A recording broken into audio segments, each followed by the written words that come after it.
આ છોકરાઓમાં ને આ ગોળ લઈને આવ્યો છું. આ ગોળ અને ચણા અમે કેમ આપીએ છીએ?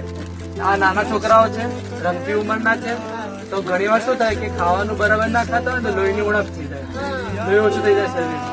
તેના માટે એવી વસ્તુ ખાવાની કે જેમાં લોખંડનો થોડોક પાર્ટ હોય, જેમ કે ગોળ છે, ચણા છે, પાલક છે.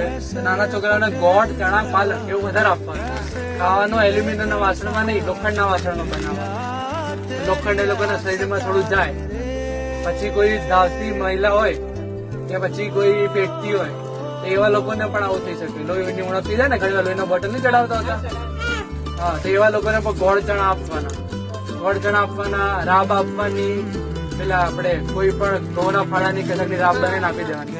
ગોળ અને ચણા નાના છોકરાઓને, લીલા શાકભાજી, પાલક છે એવું બધું આપવાનું, જેથી એ લોકોને લોહીની ઉણપ ના થાય. લોહીની ઉણપ થાય ને તો બહુ ખરાબ કહેવાય.